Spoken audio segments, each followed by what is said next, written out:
Welcome, mamas, to the Navigate Maternity podcast. This is where we talk about everything motherhood, women's health, and basically everything about you. Tune in.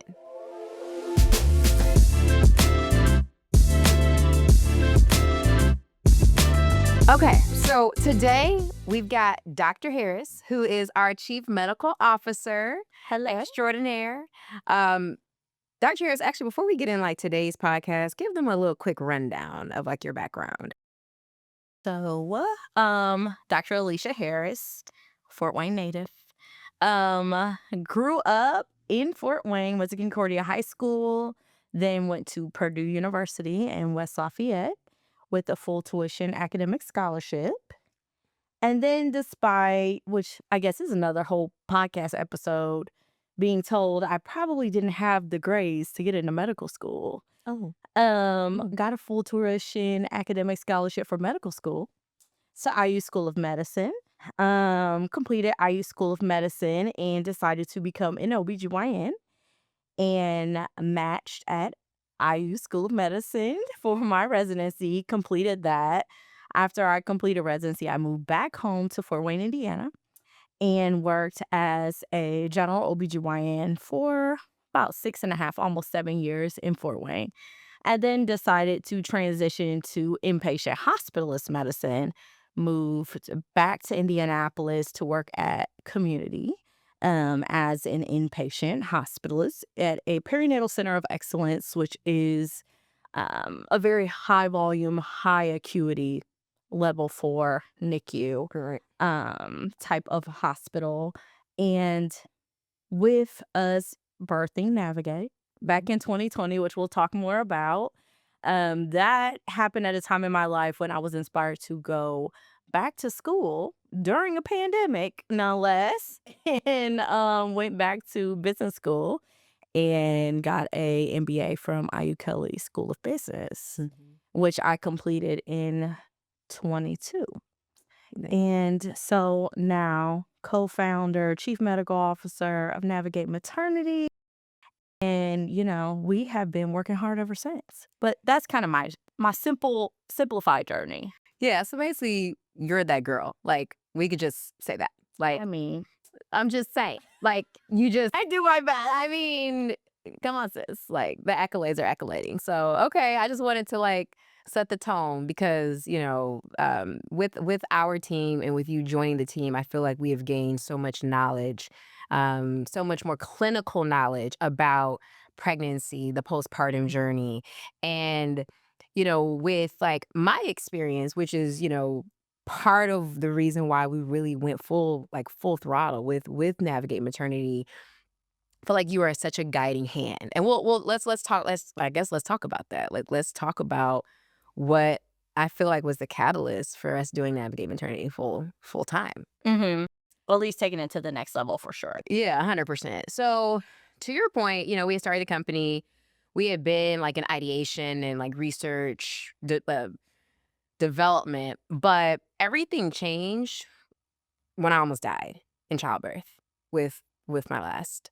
It was, being a mom of 4, having 3 previous babies, having 3 previous C-sections, knowing my body, I knew that 4th time go round when things were not trending the right way, I knew that something was wrong.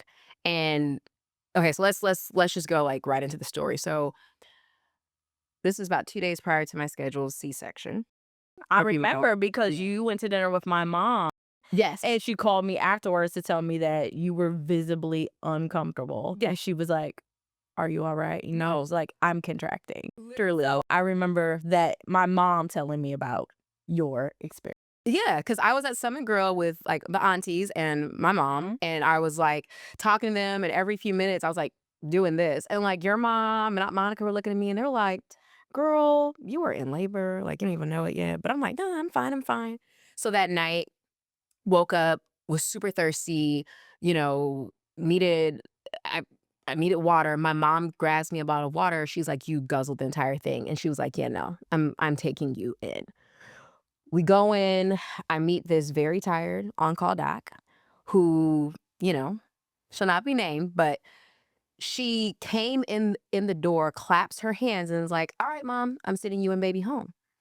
And immediately I'm like, "You haven't even asked me my name. You haven't asked me a single question." Right, Right? let alone examined me and evaluated me. Had not touched me Yeah.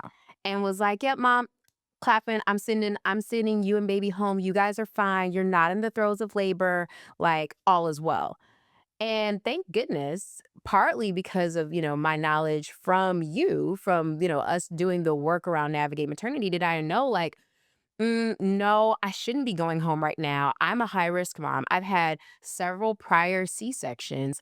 Like, no, I need you to call my doctor. Mhm. And this woman just literally looked at me dead in my face and was like, "No." She's like, I'm not gonna call your doctor. It is too late. I'm not. You need to go home and we'll see you in clinic the next day."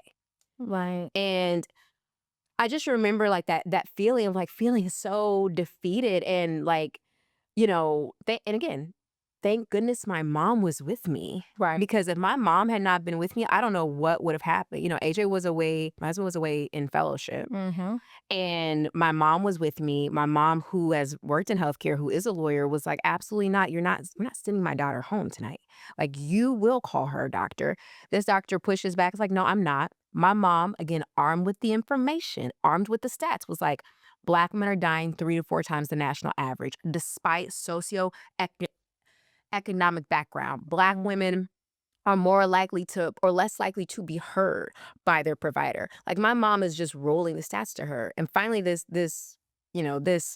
doc is like, "Oh, oh maybe, maybe this family knows what they're talking about. Oh, maybe there could be some repercussions if I don't act." To add to your experience, I want to talk, of course, me being the clinical person, about the science of why when you told me the situation, why I knew that that was not the way it should have been handled. So I think it's important for people at home who may not have this knowledge is that when one has had a C-section, it is not advisable for you to always have a vaginal delivery after a C-section. Mhm. And it is also not advisable for you to even have painful contractions after a C-section when you've had, numerous C-sections, especially in a short window of time like you had. Mhm.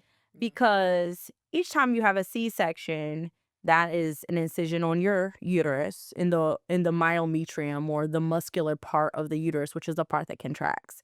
And the way I describe it to patients, it's like having a seam on a bag. So, if you go to open a bag of potato chips and you pull on both sides of the seam is what gives way. Poop, it pops open, right? Right, right. Because it's an area of weakness. And so, synonymously, your uterus is the same way. With each C-section scar, is putting a seam on the potato bag. That is your uterus. Oh, that is your uterus. And so when you have painful contractions, the risk is that that area of weakness can just pop, and that Right. causes a uterine rupture. Mhm. And a uterine rupture can be devastating for the mom and for baby, because the baby can literally just come into the abdomen out of the uterus, losing its blood supply. And when that process happens, you have minutes to get a live baby out of a mom. Yeah. So, had that happened to you at home while you were asleep, your baby very well would have died, and you could have bled to death in a matter of minutes, because our uterus can get a liter of blood in a minute of time, Mm. and bled to death and die before you ever even got to the hospital. So that's why I just wanted to point that out, because to someone who may not know why that's super concerning, you did, right? Right. But she thought you didn't know, right? Because she probably just didn't assume, oh, you have a husband that's an orthopedic spine surgeon. Yeah. Oh, you also have an extensive knowledge of science and your body, and have friends that work in medicine that you interact with on a daily basis. Right. And that, I think, is part that's the most devastating and a larger contributor to the current statistics, Right. is that, you have a lot of people that don't have this knowledge and are told, oh, you're not in labor. Everything is fine. You should just go home. And without even questioning it, do as they're told. Right. Right. And have horrible outcomes.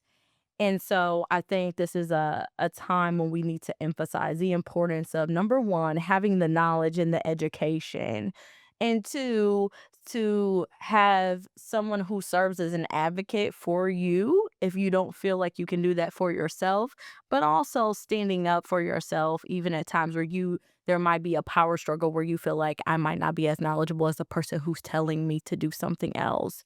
It's still important that you advocate for yourself and you trust your intuition because it can have serious consequences. I mean, yeah. I mean, consequences could be absolutely deadly. Because the reality of it is that I feel like, as you know, I've had now, again, 4 kids. When you're in labor, you're insular. Like, you're trying to bring life into the world. And the last thing you're trying to do is fight with your doc or fight with your care team Right. about what it is that you need. So it's like for folks to be out here just straight up disregarding patients and their experience, especially like I'm a mom, I know what my body feels like. Absolutely. Something's wrong. The fact that she didn't listen, it's egregious. And it Right. could have cost me and my baby our lives. So it's, I think going back to that and like into kind of like to your point, like this is the actual thing that could have happened. I think what really put the icing on the cake of all of this was when, finally, remember after I called you when I was Right. in the room and, you were like, "Oh, no, I'm gonna make sure that, your doctor knows." You reached out to my doctor because you know her. And imagine if you're a doc, this is your patient you've been managing the entire time. You're trusting other people to take care of your patient, your partners, and they're not doing it. And you find out that one of your patients who you knew was higher risk, that your partner isn't doing right by them. Hmm. And so of course when my doctor heard the workup, she was like, absolutely not. She rushes in, she gets me Right. back to the OR, opens me up and uncovers a big old uterine window, Right. which is that thinning, which is just what you're talking about. When that potato chip bag rips, oh no, baby, my potato chip bag had a hole in it. Right. It had A a thinning, separation. a separation. It Well, was, you could see the amniotic sac. yes, So had your water broken in that area, done. the baby was out in your abdomen. Literally done. And we all know how your water can just spontaneously break. Yes. I mean, Yeah. I had it happen with Trey. Like my water just broke. And I was like, oh, that's yeah, okay. My water broke. But imagine if my water had broken because I had been in active labor already, we would have died. Hmm.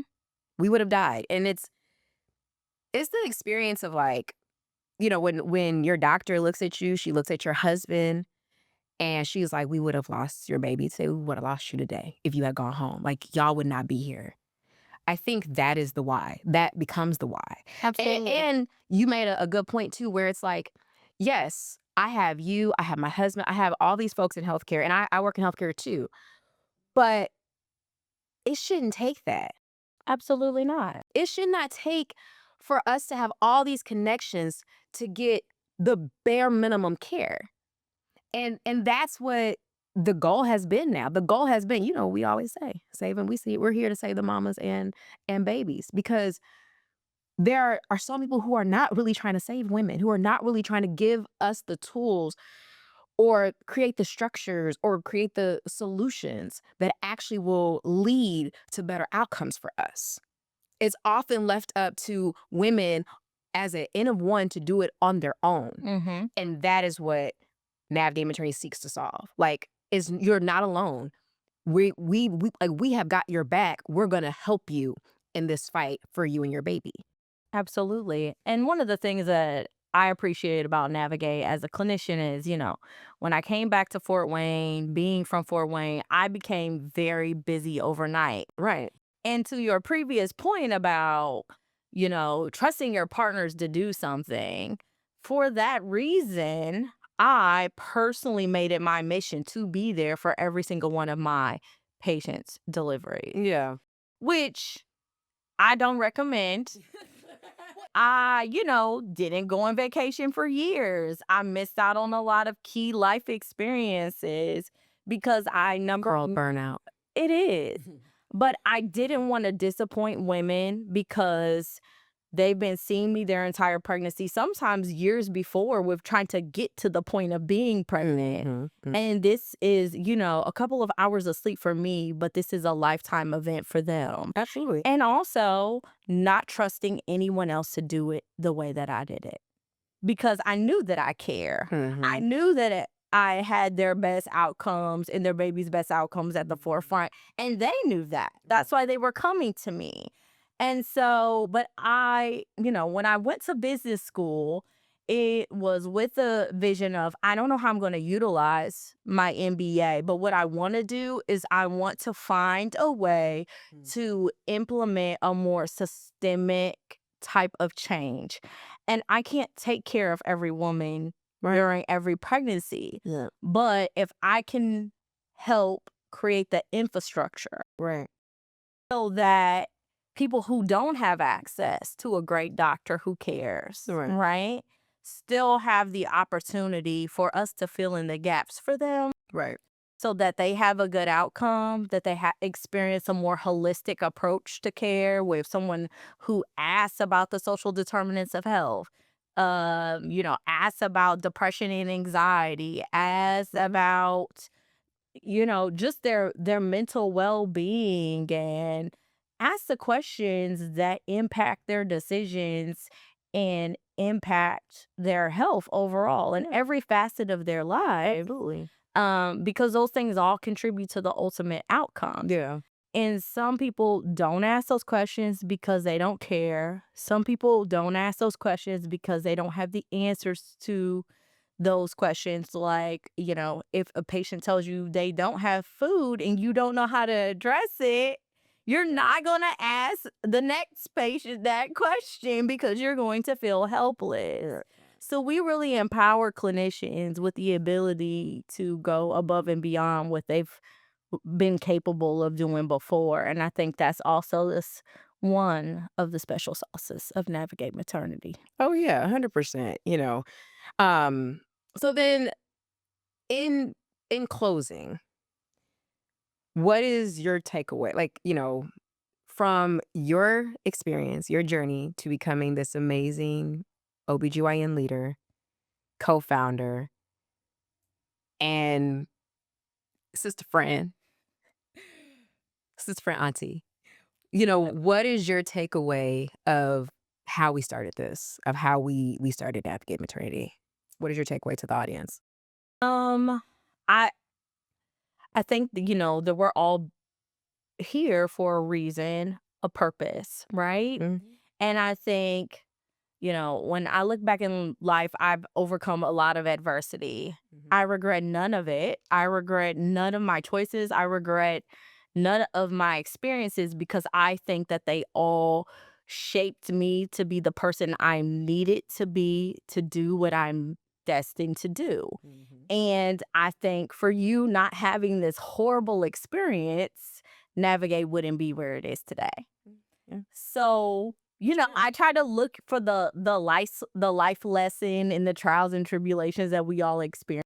Right. And we didn't mention this, but we've known each other since we were little girls. Absolutely. Right. Yeah, you should have started with That's that backstory. Yes. And so, like, for you for us to again find each other at this point in life when you were going through your pregnancies in a pandemic, I had these experiences, lost my dad tragically to cancer, did some soul searching, reevaluating, which led me to leave private practice, put more an emphasis in prioritizing, my own well-being with wanting to still impact the world, and all of those things to shape me into the person I was, and all those things to shape you into the person you were, and all the things that shaped Thea into the person that she is. Right. Right. And that is how we birthed Navigate Maternity. So I regret nothing. Okay. And I'm excited because I think we're going to change the world. And Heinz. And Heinz is affirming that. Yes. Hi, Heinz. Heinz is our co-host. Heinz is like, let me put my 2 cents on it. Heinz, you're a trip. But I love that. Exactly. I'm with you. Like, I would say the takeaway of all of this is if it's to be, it's up to me. So if it's to be, it's up to us. Mhm. Meaning like if we can be the change that we want to see. Absolutely. Like we are capable of taking, to your point, tragedy and shaping it in such a way that not only like us healing from it, but in a way finding solution how we can prevent it from happening to the next woman, to the next mom. That's my greatest takeaway from this journey is that I feel like everything that we're doing, we're demonstrating as we touch more patients with our different, offerings, solutions, products that we are we are preventing tragedy, preventing husbands from losing their wives, preventing children from losing their mothers, preventing mothers from losing their daughters. Mhm. Okay? Because when a mom dies, especially when most of this is preventable, it reverberates through a family, a community in ways that will live on for years to come.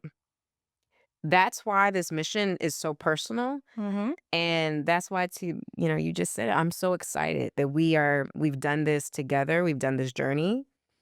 We've formed this sisterhood in addition to our childhood like sisterhood, like this adult sisterhood on this mission to help save moms and babies. Absolutely. Subscribe, find us, Navigate Maternity. We are on LinkedIn, Instagram. Click that button below. Tune in to next week.